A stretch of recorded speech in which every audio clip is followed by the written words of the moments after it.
exec, el exec, el exec. El Vélez, el Vélez, el Vélez. El fenómeno que todos quieren ser. El chamaquito que no pueden entender. How we doing, guys? Welcome to episode 123 of the Exec Talk Podcast. I'm your host, Alvarez. How we doing? We have arrived at the portal. When I mean the portal, I mean we have crossed over from when it's just baseball, soccer because of the Euro Cup and the Copa America, racing.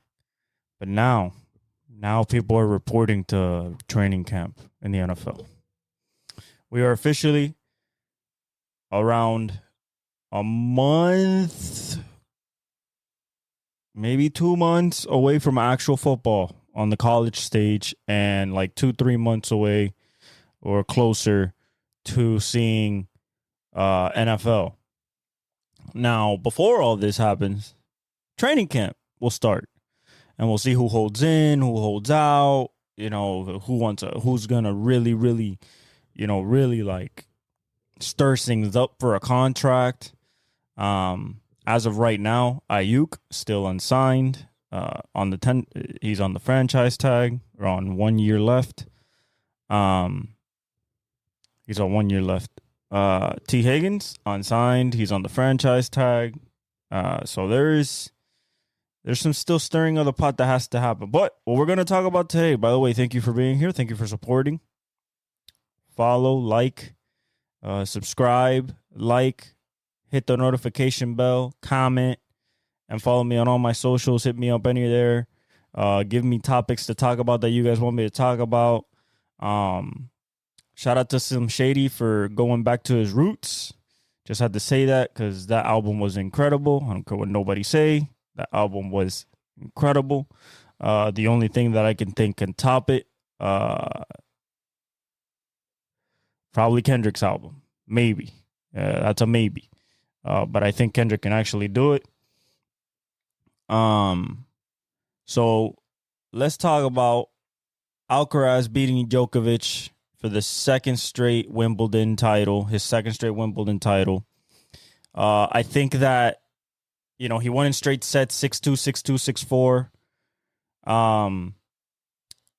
Djokovic tried.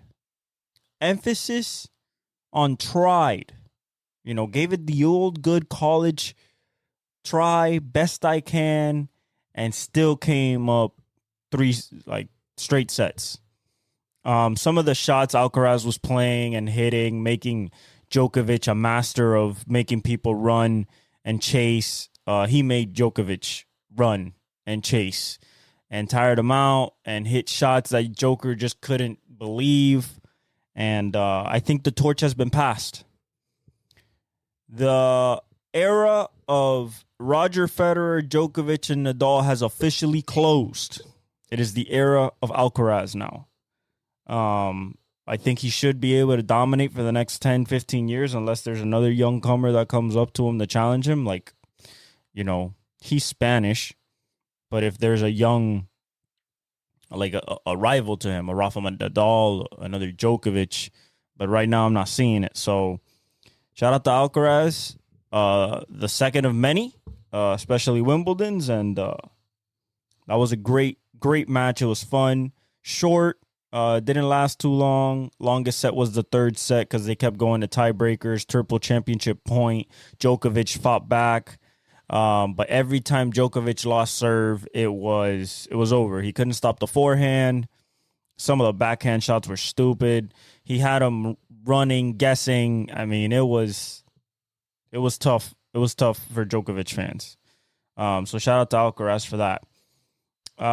In Indy, Scotty Mack. It was the double Iowa weekend. Joseph Newgarden was the favorite. Of course, he's won there 6 times.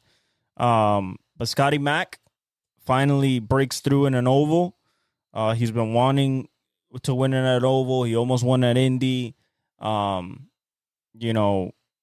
think that this kid coming from V8 supercars, just like VSG, SVG in NASCAR with 3 championships, 151 races, in a pretty short span. I think that this guy's destined for greatness in Indy. The guy's a hell of a pilot, hell of a driver, and Penske got themselves a good one for a very, very long time to come. And then in the second race on Sunday, another Penske car went. Will Power, one of the greats in the sport, returns back to the victory lane, is firmly in the points chase. Alex Palou crashed out the first race while being on the pole, by the way. So he crashed out in the first race. In the second race, he got second, so still salvaged some points there, although he didn't finish the first race. This is going to be a shootout to the end. It's close. It's, between Scott Dixon, Will Power. You still got Scotty Mack. You still got Joseph Newgarden. And, of course, Alex Palou and Pato. It's going to be very, very interesting how this IndyCar season ends up and finishes. All right, let's get to the Euro and the Copa America. I said last week I expected Spain to win the Euros. And the reason why is because Lamine Yamal, I believe, is the best player on the field, and they're the best team. What happened? Exactly that. You get into the 47th minute, and everything is like, okay, Spain is kind of controlling the ball. England's had some chances, but there wasn't a lot. There was action, but not a lot of action. There was one shot on goal in the first half. 0-0. 47th minute. We had just come out of halftime. And Lamine Yamal from right to left gets this ball on his foot and passes a beautiful ball to Nico Sanchez, the 21-year-old, basically like running on a dead sprint, and catches the front of his foot right into the back of the net. Boom! 1-0. Woo! Spain! 1-0. Woo! All right. So then we think, right, for people that are going for Spain, people think, oh, now we just got to do park the bus. Bullshit. We tried to park the bus. They tried to park the bus. But, you can only park the bus so much to the point where you're getting a little bit, complacent in how you play. That's exactly what happened to Spain. They got complacent. They allowed England to control the ball in their half, get deep in, have corners, get deep into the deep third, get in the box, threaten. So, in the 73rd minute, after Ollie Watkins is subbed in, and after Palmer gets subbed in, so the super sub and the guy that came in with him that gave him the assist also came in. And Ollie Watkins came in for Harry Kane. Palmer came in for, not Bellingham. Oh, man, I forgot who he came in for. It wasn't Saka either, I don't think so. But Palmer came in. And Bellingham sets this man up. They get the ball in the box. It's kind of, it's pitter-patting in the box. Ball lands on Bellingham's right foot. Bellingham just taps it to Palmer coming in out of the box on a dead sprint. Just taps it to him. And Palmer hits this thing on a dead sprint. Boom! Lower 90 on the left side. Keeper couldn't do nothing about it. 1-1. Oh, my God. England is tied up. And then you see a couple threats here from England, a couple threats here from Spain. And out of nowhere, the guy that nobody thought was going to score, okay, because the super sub, I mean, Lamine Yamal played great. Olor, I think that's his name. Man, number 10 for for Spain that saved the game, but we'll get to that. So they put in Oyarzabal. This guy's pretty ugly, pretty short. You know, I thought he was there for defense, maybe a little bit of passing, but this man, like, the way that he scored was great. It was great. And I didn't even write who got the assist. What? Wow. I wrote that Lamine Yamal did the assist for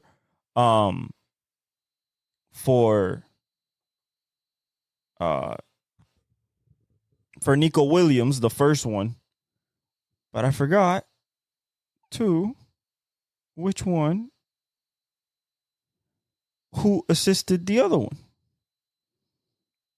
So we're gonna see. It was the 80. Marco Correa.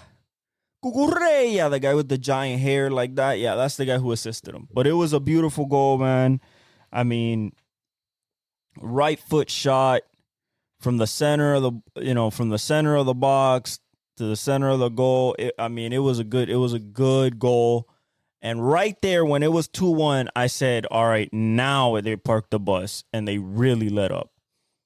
Until the 94th minute. The 89th minute. In the 89th minute, it was a corner. It was a corner. It was a corner. It bounces off of one head, gets blocked by the keeper of Spain, bounces in the air again, gets hit again on a header. Number 10 for Spain, which I cannot believe I'm forgetting this man's name. I just can't. I can't understand it. Olmo. Sorry. The top goal scorer. Olmo, after his keeper blocks the shot, 89th minute, this game was about to be over. Blocks the shot. It's in the air. It gets hit again, header, dead straight, and almost stands right in the middle of the goal and goes, doom! And then they hit it again and it goes over. And then essentially that's the game over right there.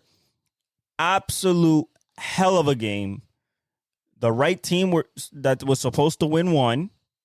I think Spain has a crew, especially with Lamine Yamal, probably when he is 19, since he just turned 17, so maybe 18, 19 years old, to go for the World Cup. They have a hell of a team with Nico Williams, and they have a hell of a young team. Good. They have Olmo, Morata, Carvajal might be still playing. Cucurella, Laporte, El Rui, Rodrigo, that won the best player.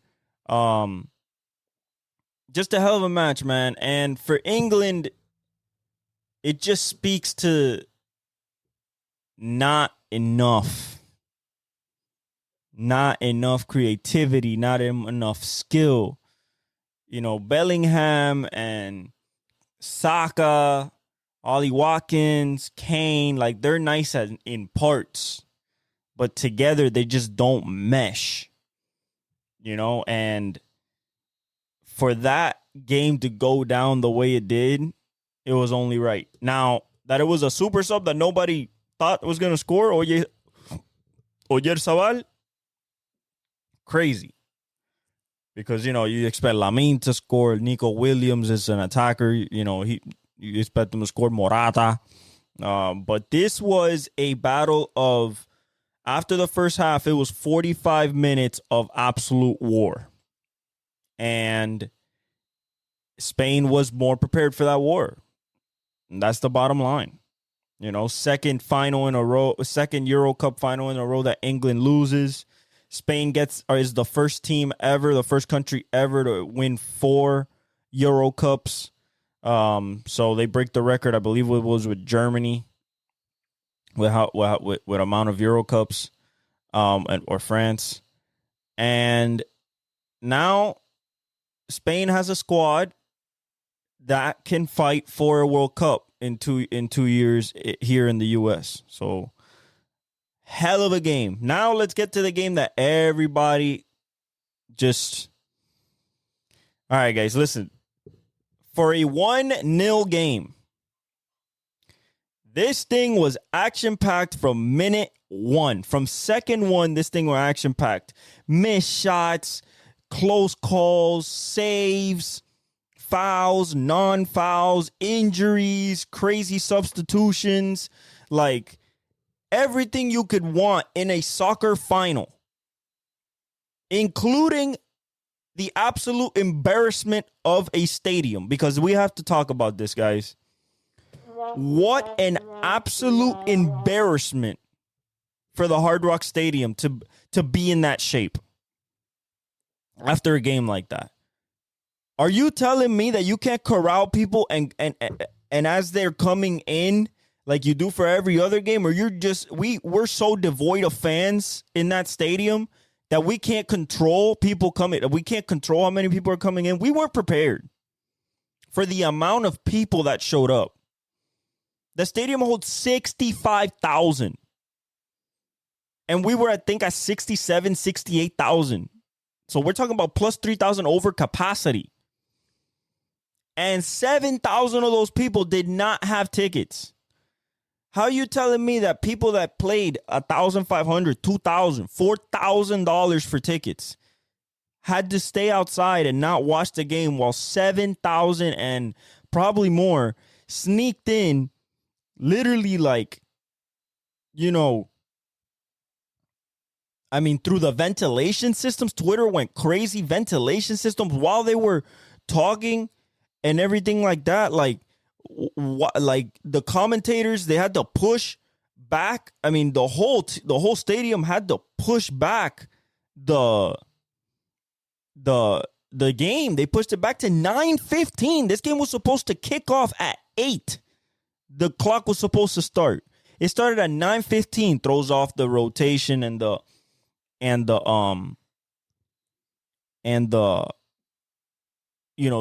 some of the routines for the players. They didn't know when they were going to start. They pushed it back 15 minutes at first, and they pushed it back 30. We didn't know it was going to start. And then to top it off, the worst thing that happened, they opened the gates twice, basically like for stampedes to happen, and people got trampled. The 72 club entrance got destroyed. People were getting into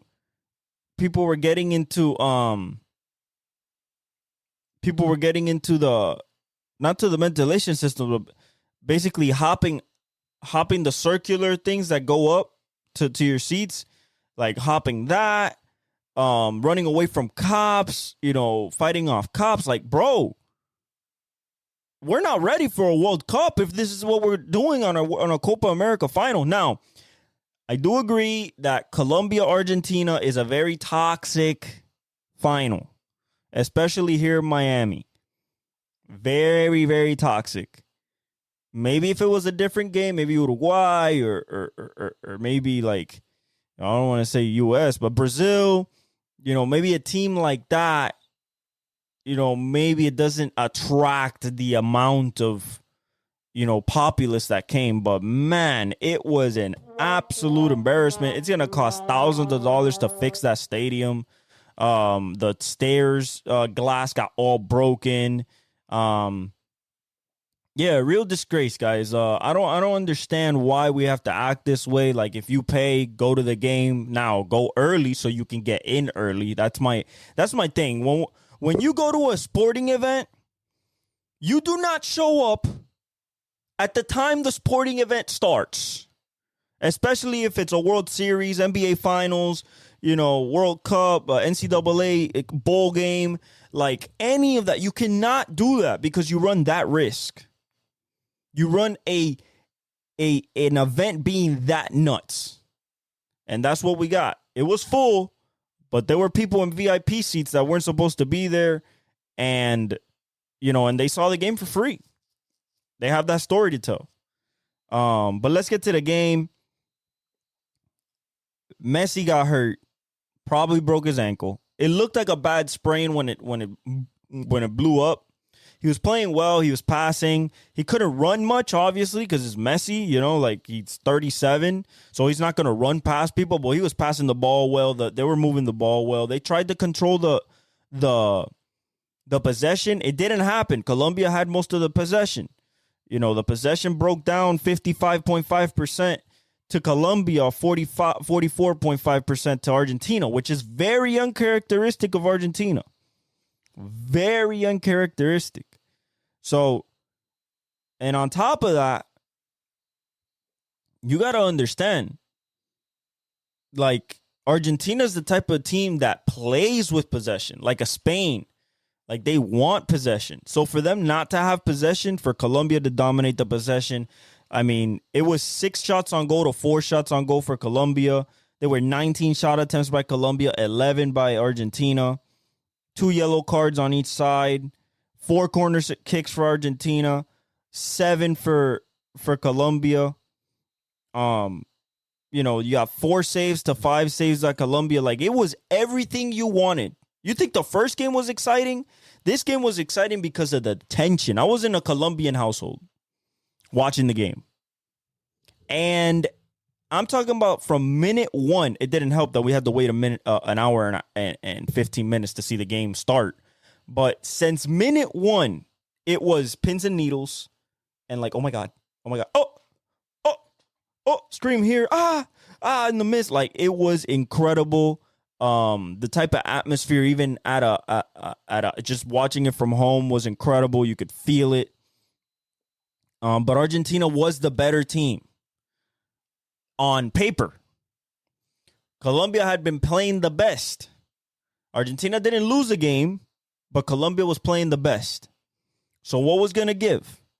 What gave is that Argentina sold out the corners, so like the sides and like the attacking of the sides by Cordoba was in the front, then you had Luis Diaz, Jaime,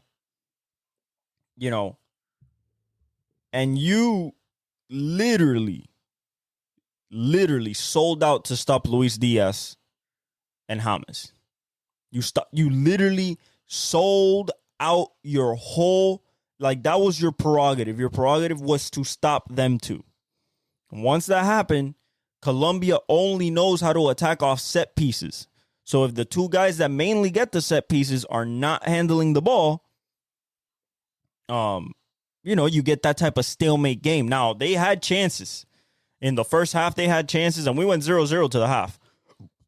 They had chances. This game was 0-0 until the 84th minute. Okay? Actually, no.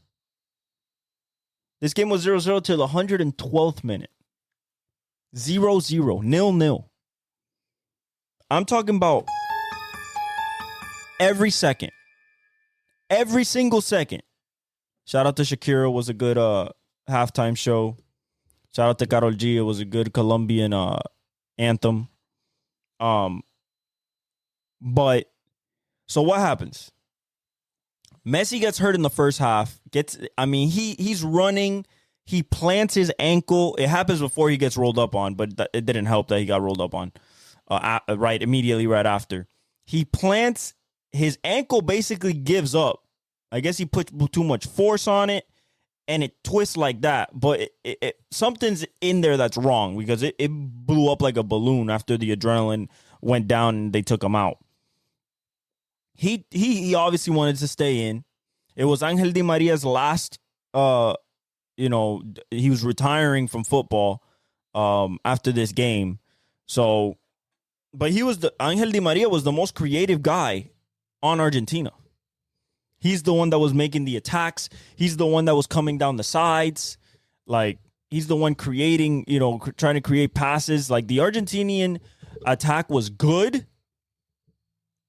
Obviously could have been better. 1-0, 112th minute, and from a super sub.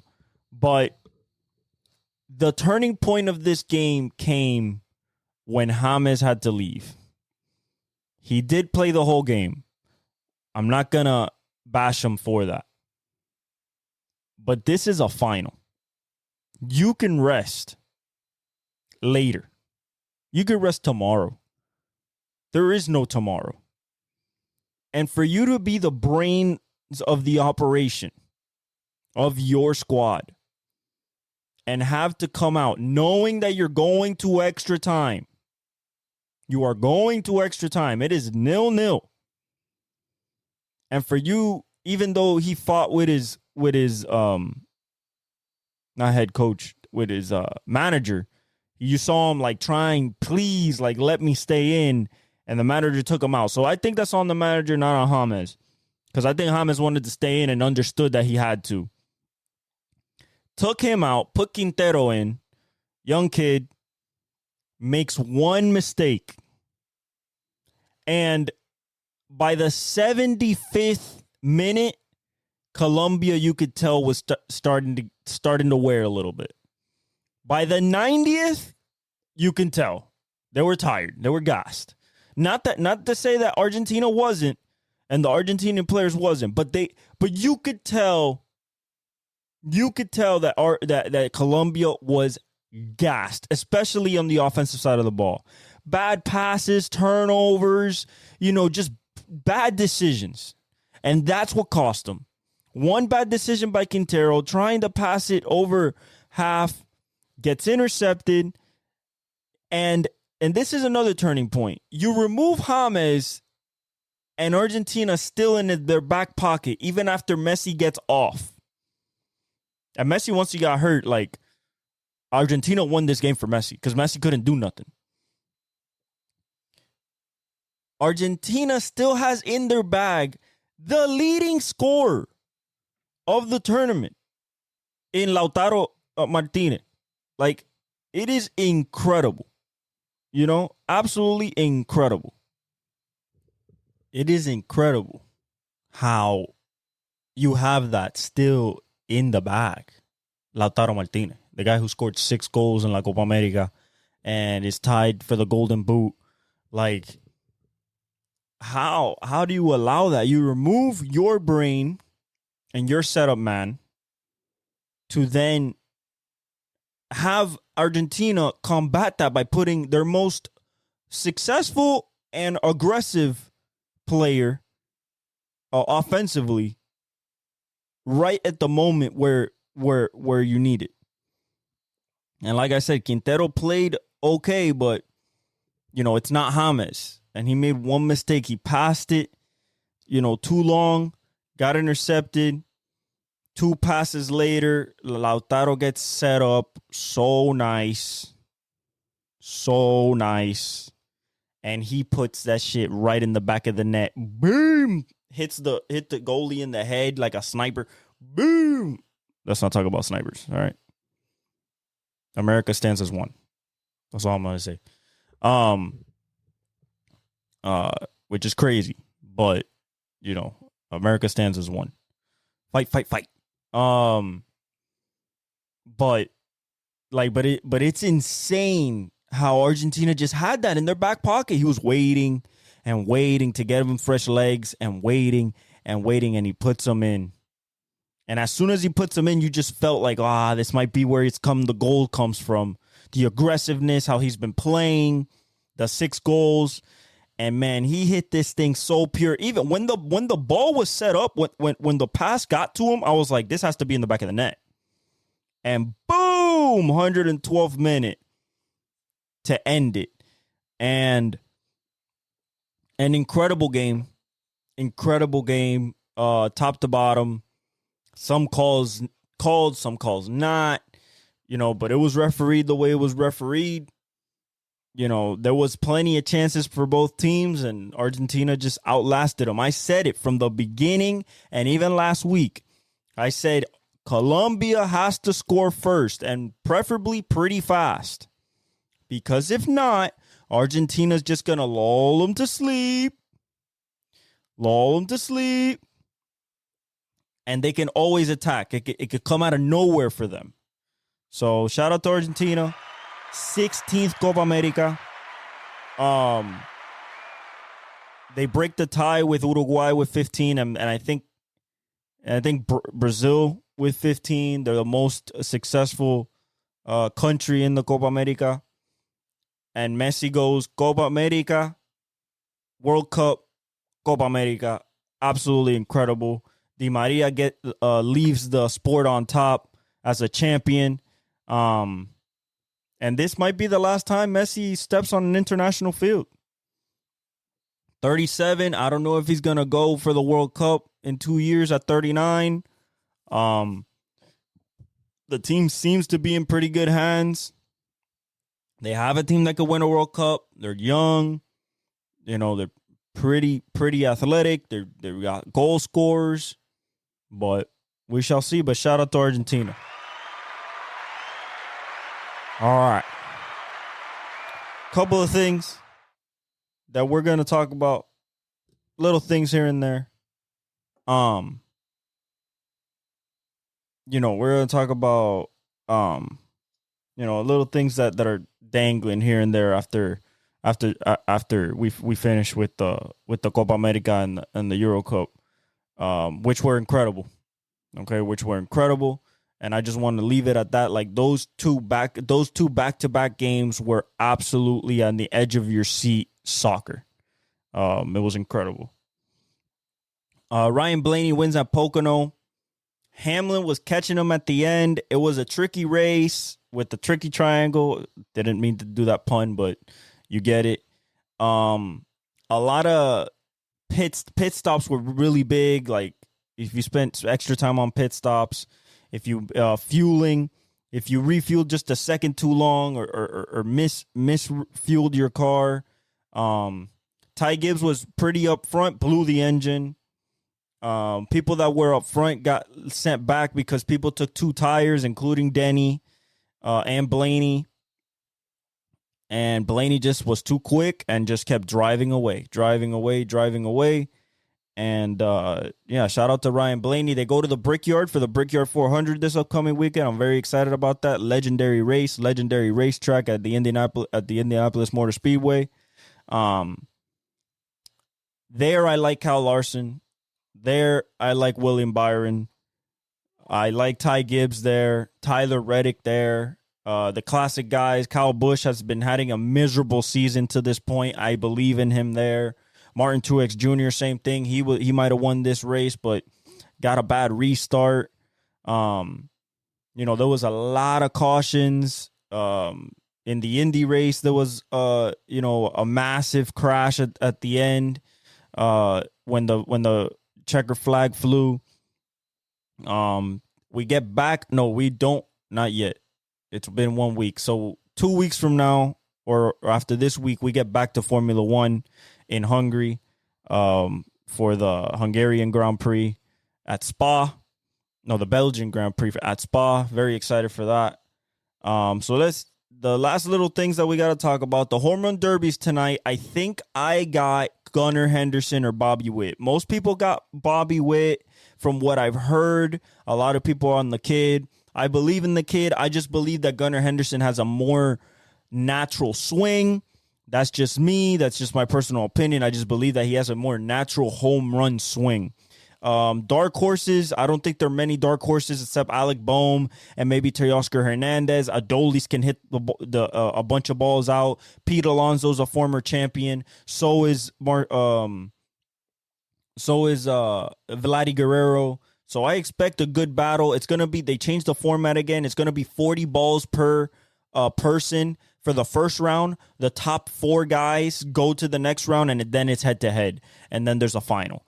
I think it's going to be cool. Let's see who hits the longest. Vladdy usually is the one that hits the longest. Pete can. I'm excited about Gunnar Henderson. I'm excited about Bobby Witt. Let's see what Teoscar Hernandez does. Let's see what Alec Boehm does. Marcelo Zuna, Adolis. It'll be very fun. And then tomorrow we have the All Star game. And we got our wish, ladies and gentlemen.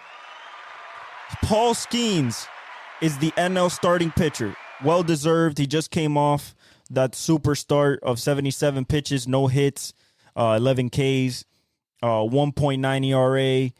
The kid is basically in line for a Cy Young. Him and Chris Sale, that's who's battling about it right now in the NL. But thank God that they chose the right thing.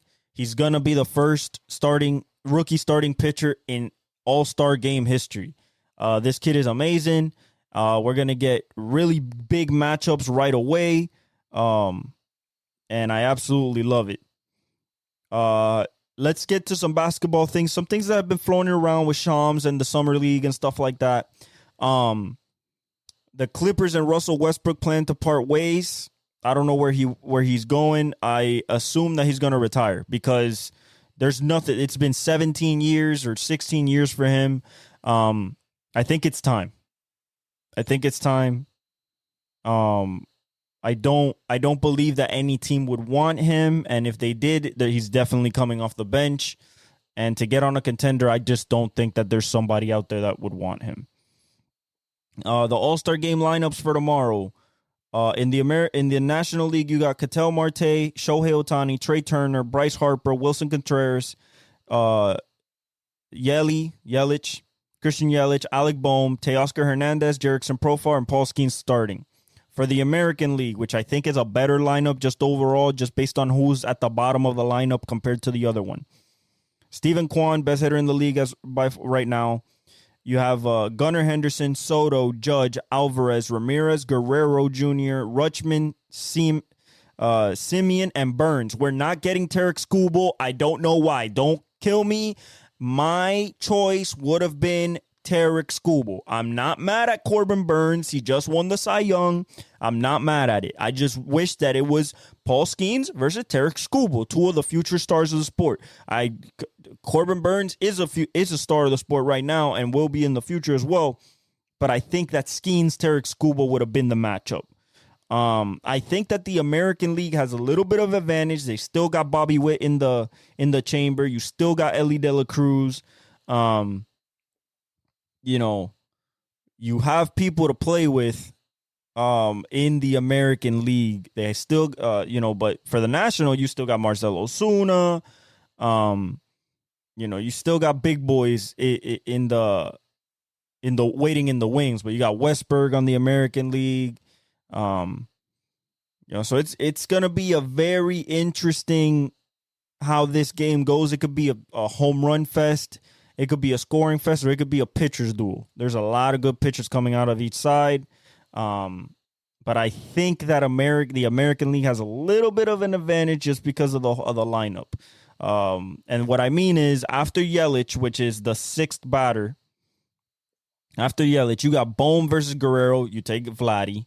You got Teoscar versus Adley, you take Adley. And you got Jerickson versus Simeon, I take Simeon.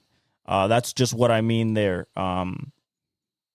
But I think it should be a very good game. Another thing on the NBA front, Zach LaVine and Nikola Vucevic have generated zero trade talks and trade buzz for the Bulls. They're basically logging up the minutes for young players. Like I imagine they want to play Matas Buzelis, who's been killing the summer league. I imagine they want to play more of Desumu, Kobe White, that young lineup. So we'll see what happens. I think LaVine could help somebody. I don't know about Vooch, but I think LaVine could definitely help somebody if he wants to, turn his playing style into winning basketball. Some things in the baseball, the White Sox are insisting for Spencer Jones to the Yankees if they want, and it has to any trade for Garrett Cole, the starting pitcher, the really good starting pitcher, that the Yankees want because of how Garrett Cole's going right now, and just to add another. I think it's to replace Nestor. I think they would like a Garrett Cole, Crochet, Stroman, Rodon, Hill type of rotation. Hill in that third spot behind Crochet and Garrett Cole, if Garrett Cole is going to be Garrett Cole. We haven't seen him yet. And Garrett Crochet. They want Spencer Jones, the outfielder. He's the 74th ranked prospect on MLB Pipeline. I don't know if they'll do it, but they need Garrett Crochet, and they need a first baseman who they should go after Vladdy. Yoshinobu Yamamoto is placed on a 60-day DL. He's not coming back to till at least August 16th. He's done. Hell of a first season, like 12 starts. We saw him get better. We'll see you next year. Let's see. Taj Gibson, $3.3 million deal with the Hornets. He's not going to do nothing. Jalen Brunson took a massive pay cut. He could have gotten paid over $200 million next year. He took a pay cut this year. Mikal Bridges, his new teammate, is talking about taking a pay cut. So they just want to stay together and have everybody together, which is OG Anunoby and the whole squad. So I'm not mad at it. Johnny Juzang, which I saw in college, signed a 4-year, $12 million deal with the Utah Jazz to return to them.